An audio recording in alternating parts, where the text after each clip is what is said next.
हाय बच्चों, hello everyone. क्या हाल? Starting में हमने टाइप्स ऑफ ग्लैंड सोमैटोस्टेट।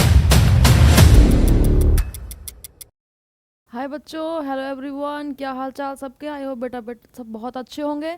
तो हम लोग पढ़ रहे थे एंडोक्राइन सिस्टम और वहाँ पर हम लोगों ने काफ़ी सारी ग्लैंड्स को डिस्कस कर लिया था। आज हम लोग पैंक्रियास के साथ अपने डिस्कशन को आगे बढ़ाने वाले हैं। ठीक है, तो अगर बात करें पैंक्रियास की, तो जब स्टार्टिंग में हमने टाइप्स ऑफ ग्लैंड पढ़ी तो वहाँ पर हमने 3 टाइप्स ऑफ ग्लैंड की बात की थी।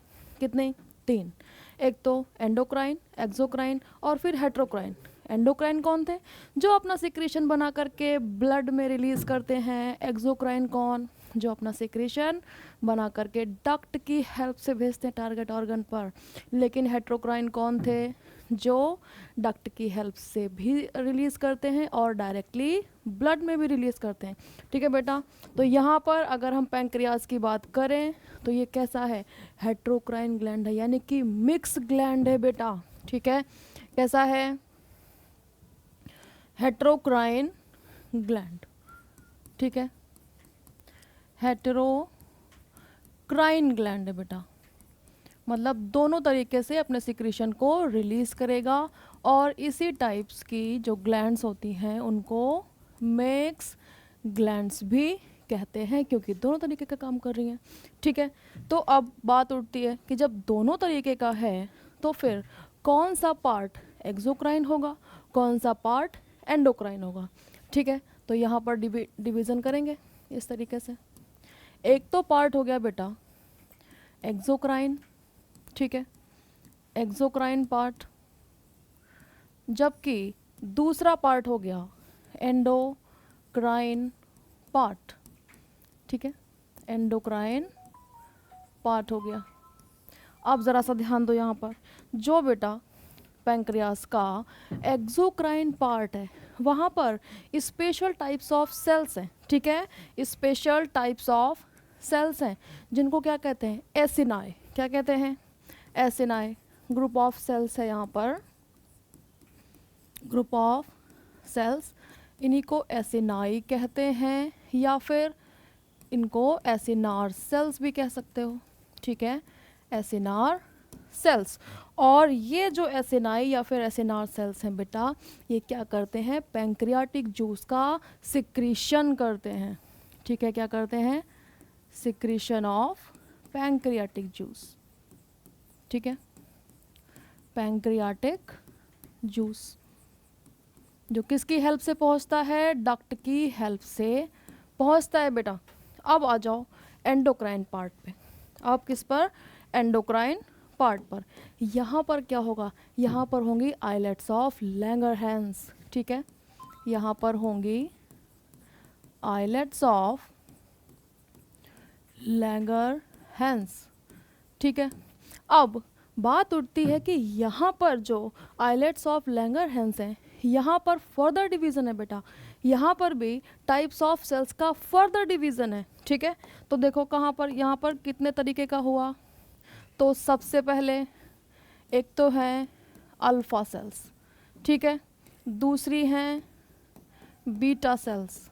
ठीक है, और तीसरी हैं डेल्टा सेल्स। ठीक है, कौन सी? Delta sales. अब क्या कर रही हैं तीनों क्या कर रही हैं? तो देखो, जो अल्फ़ा सेल्स हैं वो क्या करेंगी? Secretion of glucagon. ठीक है, सिक्रीट करेंगी बेटा ग्लूकेगॉन को। ठीक है, जबकि बीटा सेल्स सिक्रीट करती हैं इंसुलिन।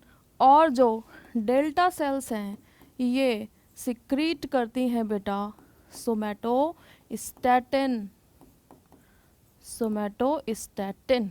ठीक है, हो गया ना डिवीज़न? ठीक है, हो गया डिवीज़न यहाँ पर। तो देखो ज़रा,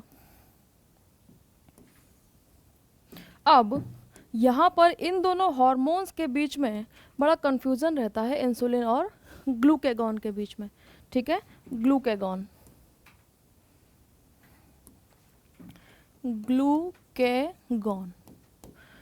अब यहाँ पर कैसे याद रखोगे? कैसे याद रखोगे कि क्या है इंसुलिन और क्या है ग्लूकेगॉन? तो जैसे ही तुमने बेटा क्या खाया? शुगर यानी कि कोई भी कार्बोहाइड्रेट, तो क्या हुआ, ब्लड शुगर लेवल बढ़ा, यानी कि ग्लूकोज बॉडी में आया, यानी कि इन हुआ। ठीक है, तो जब ग्लूकोज इन होगा, बॉडी में आएगा, तो कौन सा हार्मोन आएगा, इंसुलिन। ठीक है, यहाँ से इससे कनेक्ट करोगे। ठीक है, और फिर जब बॉडी में, ब्लड में ग्लूकोज नहीं है, यानी कि ब्लड का ग्लूकोज लेवल कम है बेटा, यानी कि ग्लूकोज इज गॉन, ग्लूकेगॉन, तब कौन आएगा, ग्लूकेगॉन। ठीक है, जब ग्लूकोज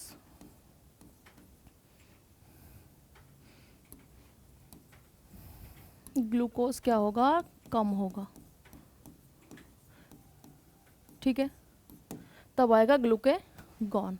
तो देखो, जब बॉडी में, ब्लड में क्या बढ़ा हुआ है, ग्लूकोज बढ़ा हुआ है, तो इंसुलिन आया, तो क्या कराएगा, जो टिश्यूज़ हैं, जो सेल्स हैं उनसे कहेगा कि ज़्यादा से ज़्यादा जो ब्लड में शुगर घूम रही है, जो ग्लूकोज घूम रहा है, उसका अपटेक करो। ठीक है, क्या करो, अपटेक करो बेटा।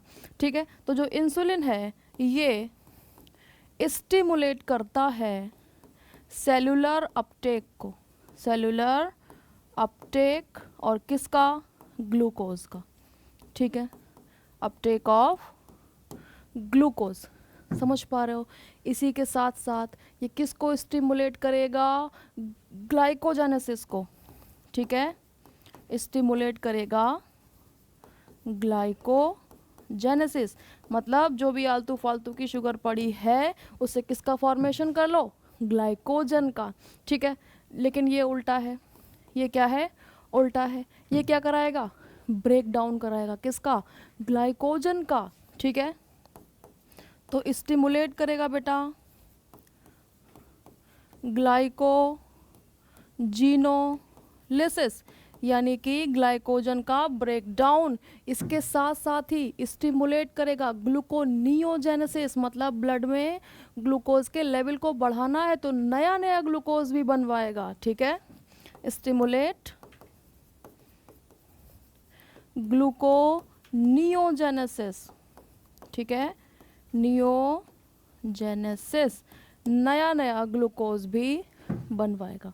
ठीक है, तो यानी कि जो ब्लड में शुगर घूम रही है उसको सेल्स के अंदर कौन अपटेक करवाएगा, इंसुलिन, यानी कि ब्लड के शुगर लेवल को कम करने का काम करेगा ना बेटा। ठीक है, तो ये कैसा हो गया, हाइपरग्लाइसेमिक या फिर हाइपोग्लाइसेमिक, ब्लड शुगर लेवल को कम कर रहा है, यानी कि हाइपोग्लाइसेमिक हार्मोन है। ठीक है, हाइपोग्लाइसेमिक हार्मोन जब भी आएगा तो ब्लड के शुगर को कम करवाने की कोशिश करेगा। ठीक है, फिर इधर आ जाओ, ग्लूकेगॉन, मतलब ग्लूकोज इज गॉन, तो आया ग्लूकेगॉन, और क्या कराएगा, ब्लड शुगर लेवल को इंक्रीज करने का काम करेगा। तो कैसा हो गया बेटा, ये हो गया हाइपर ग्लाइसेमिक। कैसा हुआ, हाइपर ग्लाइसेमिक। ठीक है, अब क्वेश्चन ये उठता है कि ये कंडीशंस थी तो ये हार्मोन्स तो आ गए। ठीक है, ये हार्मोन्स तो आ गए, लेकिन अब इनके सिक्रीशन को इनहिबिट कौन करेगा, तो जैसे ही इन हार्मोन्स का नंबर अमाउंट बहुत ज़्यादा होगा तो क्या होगा, एकदम हाइपर अमाउंट में सिक्रीट होंगे ना, तो फिर कौन आएगा, सोमैटोस्टैटिन, और इनहिबिट करेगा इनके सिक्रीशन को। ठीक है, ये क्या करेगा, इनहिबिट करेगा सिक्रीशन को, inhibit secretion of insulin and glucagon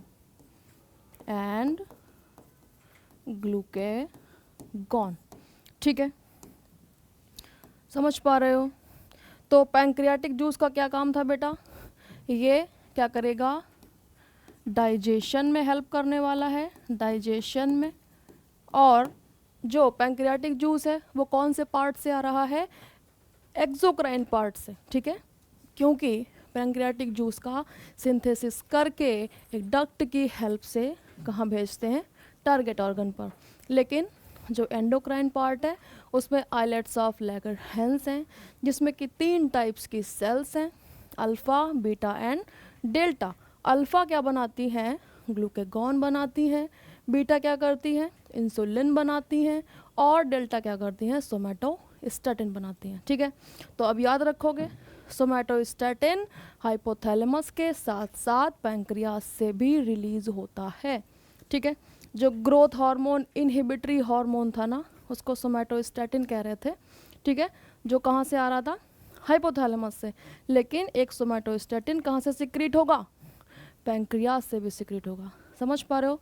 और इनका ये जो अपोजिट फंक्शन है, ये तुमको बहुत अच्छे से याद रखना है कि जो इंसुलिन और ग्लूकागॉन है एकदम एक दूसरे के अपोजिट काम करते हैं। समझ पा रहे हो? तो तुमने देखा होगा कि जो डायबिटिक पेशेंट होते हैं उनके अंदर क्या ब्लड शुगर की कमी है? नहीं, ब्लड में बहुत सारा शुगर घूम रहा है बेटा, बहुत सारा, लेकिन इंसुलिन नहीं है। और हमने इंसुलिन का पहला ही फंक्शन क्या कहा कि सेलुलर अपटेक को प्रमोट करता है। जो ब्लड में शुगर घूम रही है बेटा, उससे कहेगा सेल के अंदर जाओ। अब डायबिटीज़ वाले के पास क्या नहीं है, इंसुलिन नहीं है। कोई नहीं कहने वाला है कि जो ब्लड में शुगर घूम रही है वो सेल्स के अंदर जाए। ठीक है, तो क्या होता है, उनके ब्लड में तो खूब सारा शुगर है लेकिन सेल्स भूखी हैं, क्योंकि उनके अपटेक को स्टिमुलेट करने वाला वहाँ पर कोई नहीं है बच्चों। समझ पा रहे हो इतनी बात? ठीक है, क्लियर है इतना? तो चलो नेक्स्ट पे अब आ जाते हैं गोनैड्स पर। और गोनैड्स की जब हम बात करते हैं तब हम क्या कहते हैं कि ये प्राइमरी सेक्स ऑर्गन है। कैसे? प्राइमरी सेक्स ऑर्गन, चाहे बात मेल की हो चाहे बात फीमेल की हो। ठीक है, तो गोनैड्स अगर इन केस ऑफ मेल हम देखें तो होते हैं टेस्टिस, और इन केस ऑफ फीमेल देखें तो वहाँ पर क्या होता है, ओवरीज होती हैं। ठीक है, तो सबसे पहले मेल की बात कर लेते हैं और यहाँ पर बात करेंगे हम टेस्टिस की।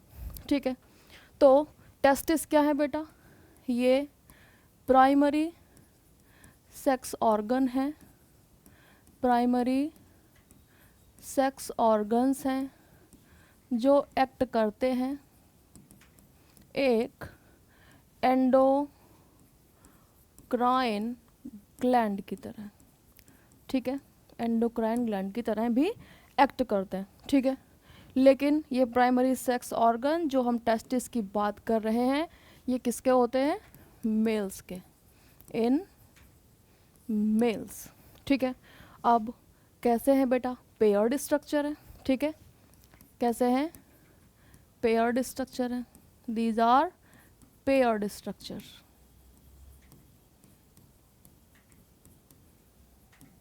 ठीक है, दीज आर पेयर्ड स्ट्रक्चर। और जब हम कहते हैं कि जो टेस्टिस होते हैं मेल्स में, वो कहाँ होते हैं, बॉडी से बाहर, एब्डोमिनल कैविटी से बाहर, और उस स्पेशल सैक लाइक पाउच को क्या कहते हैं बेटा, स्क्रोटम कहते हैं। ठीक है, ये क्या होते हैं, प्रेजेंट इन स्क्रोटम, स्क्रोटम। ठीक है, ये बात हुई टेस्टिस की। अब ज़रा सा एक छोटा सा ओवरव्यू देखो बेटा कि अगर टेस्टिस की बात करें तो कुछ इस तरीके से दिखता है, ये ओवल शेप। ठीक है, इस तरीके से अगर एक टेस्टिस को उठा करके देखा जाए इस तरीके से कुछ दिखता है। और अगर हम इसका इंटरनल स्ट्रक्चर देखें, टेस्टिस का इंटरनल स्ट्रक्चर देखें, तो हम क्या देखते हैं कि इसके अंदर कुछ कंपार्टमेंट लाइक स्ट्रक्चर्स मिलते हैं इस तरीके से। ठीक है, कैसे स्ट्रक्चर, अलग अलग कंपार्टमेंट बने हुए हैं। ठीक है, और लगभग ये कंपार्टमेंट अगर टेस्टिस की बात करें तो कितने होते हैं बेटा, 250 से 300 तक। ठीक है, इन कंपार्टमेंट्स को क्या कहते हैं, तो कहते हैं टेस्टिकुलर लोब्यूल्स, टेस्टिकुलर लोब्यूल्स। ठीक है, अब अगर इस एक टेस्टिकुलर लोब्यूल को उठा करके हम यहाँ पर ड्रॉ करें तो देखो कुछ इस तरीके से दिखेगी, कुछ इस तरीके से दिखेगी।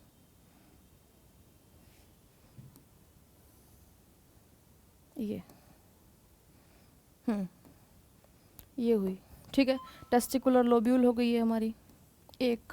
तो अगर एक टेस्टिकुलर लोब्यूल को हम देखें तो हम क्या देखते हैं कि इसके अंदर कुछ इस तरीके से ट्यूब्यूल लाइक स्ट्रक्चर्स प्रेजेंट होते हैं, जो कि एक टेस्टिकुलर लोब्यूल के अंदर 2 से 3 हो सकते हैं। कितने हो सकते हैं?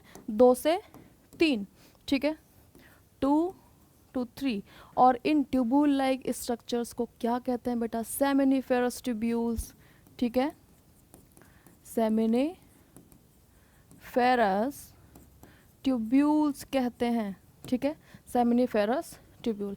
अब अगर एक सेमिनिफेरस ट्यूब्यूल को हम एक टेस्टिकुलर लोब्यूल के अंदर देखें कि आखिर उसके अंदर कौन कौन सी सेल्स हैं, तो कुछ इस तरीके का दिखेगा। तो कुछ इस तरीके का दिखेगा। देखो ज़रा इस तरीके से, यहाँ पर ये हमने बनाया ये, ठीक है। अब देखो यहाँ पे हमने कहा 2 से 3 होती हैं, लेकिन अपने समझने के लिए हम यहाँ पर सिर्फ एक बनाएंगे ट्यूब्यूल, ठीक है। कितनी बनाएंगे? एक। तो हम क्या देखते हैं कि ये सेमिनिफेरस ट्यूब्यूल जो है वो कुछ इस तरीके से प्रेजेंट है, ठीक है, कुछ इस तरीके से प्रेजेंट है, कन्वोल्यूटेड स्ट्रक्चर, जिसके अंदर, अब ध्यान देना यहाँ पर, जिसके अंदर कुछ इस तरीके से प्रेजेंट होती हैं सर्टोली सेल्स। कौन सी सेल्स? सर्टोली सेल्स, ठीक है। और सर्टोली सेल्स के ही बीच में यहाँ पर प्रेजेंट रहती हैं स्पर्मेटोगोनिया, ठीक है,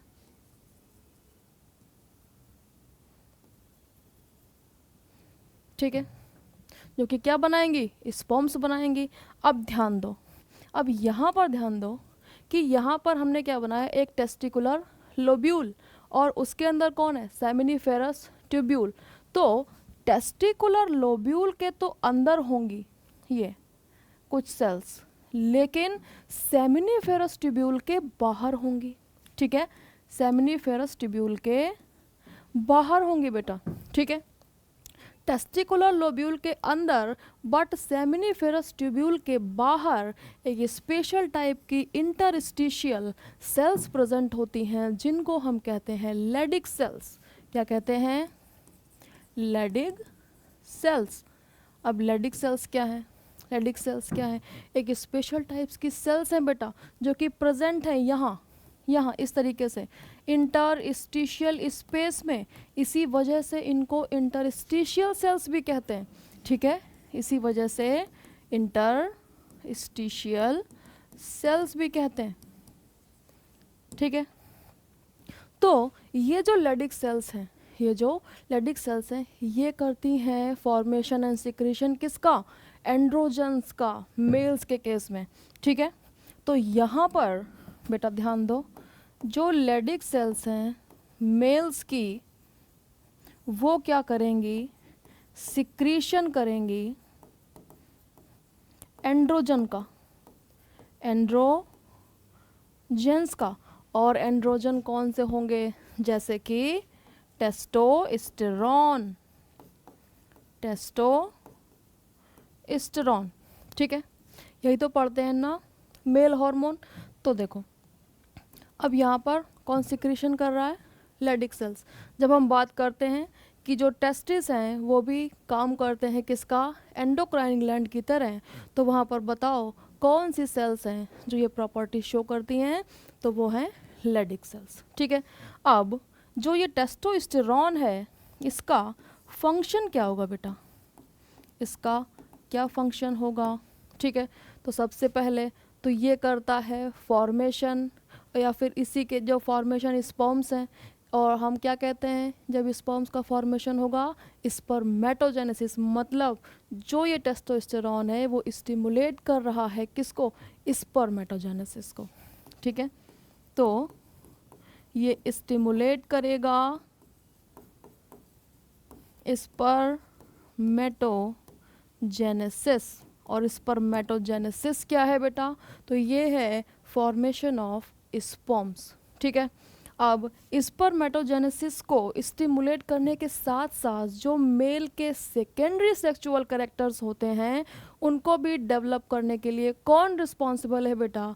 तो वो यहाँ पर टेस्टोस्टेरोन है, ठीक है। जैसे कि ये स्टिमुलेट करेगा बेटा facial hair growth, facial hair growth, इसके साथ साथ ये स्टिमुलेट करेगा pubic hair growth, pubic and axial hair, ठीक है, प्यूबिक एंड एक्सियल हेयर की ग्रोथ को प्रमोट करेगा, प्लस एग्रेसिवनेस, ठीक है, बहुत जल्दी गुस्सा आता है ना मेल्स को, बात बात पे चिढ़ जाते हैं ना बेटा, ठीक है, तो वो किसकी वजह से है, टेस्टोस्टेरोन की वजह से, एग्रेसिवनेस। दूसरी बात मस्कुलर ग्रोथ, ठीक है, बहुत अच्छे मसल्स होते हैं ना मेल्स के, तो यहीं पर टेस्टोस्टेरोन क्या करेगा, मस्कुलर ग्रोथ को प्रमोट करेगा। दूसरी बात, मेल्स की आवाज़ जो भारी होती है, ठीक है, हैवी वॉइस या फिर कह सकते हो लो पिच वॉइस, पिच कैसी होती है, लो होती है, आवाज़ कैसी होती है, भारी होती है, कंफ्यूज नहीं होने का, ठीक है। हाई पिच वॉइस जैसे कि फीमेल्स की होती है कि एकदम से जो बोलेंगे तो एकदम टच से कान में लगती है ना, वो होती है हाई पिच वॉइस, लेकिन मेल्स की कैसी है, लो पिच वॉइस, ठीक है, लो पिच वॉइस। समझ पा रहे हो फंक्शन यहाँ पर टेस्टोस्टेरोन का, और टेस्टोस्टेरोन कहाँ पर प्रोड्यूस हुआ, टेस्टिस में, और टेस्टिस में कहाँ, टेस्टिकुलर लोब्यूल के अंदर, वहाँ पर कहाँ, वहाँ पर जो इंटरस्टिशियल सेल्स थी जिनका नाम था लेडिक सेल्स, उन्हीं ने फॉर्मेशन किया बेटा टेस्टोस्टेरोन का। समझ पा रहे हो, इतनी बात क्लियर है, ठीक है। तो हम अपने नेक्स्ट गोनेड पर शिफ्ट करेंगे, जो कि अब बात आ गई बेटा फीमेल्स की। किसकी बात आ गई, फीमेल्स की। अब ओवरीज भी बेटा पेयर्ड है, कैसी हैं, पेयर्ड है, ठीक है। ये भी क्या है, प्राइमरी सेक्स ऑर्गन है बेटा, primary sex organs of female, जो कि एक्ट करते हैं एंडोक्राइन ग्लैंड की तरह, ठीक है। कुछ पार्ट, पूरा एंडोक्राइन ग्लैंड नहीं बोलने का, उनका प्राइमरी फंक्शन क्या है, वहाँ पर प्राइमरी फंक्शन है गैमीट्स का फॉर्मेशन बेटा, ठीक है। तो देखो अगर एक ओवरी का स्ट्रक्चर हम देखें तो हम क्या देखते हैं, कुछ इस तरीके से होता है, ठीक है, इस तरीके से ये, ठीक है। तो अब देखो यहाँ पर हर मेंस्ट्रुअल साइकिल में, इन सब चीज़ों को अभी हम 12th के अंदर डिटेल में पढ़ेंगे, ठीक है। हर मेंस्ट्रुअल साइकिल में यहाँ पर फॉलिक्यूलर ग्रोथ देखी जाती है, क्या देखी जाती है बेटा, फॉलिक्यूलर ग्रोथ, और इस तरीके से प्राइमरी फॉलिकल, फिर सेकेंडरी, फिर टर्शरी और फिर ग्राफियन, ठीक है, इस तरीके से फॉलिकल्स का फॉर्मेशन होगा।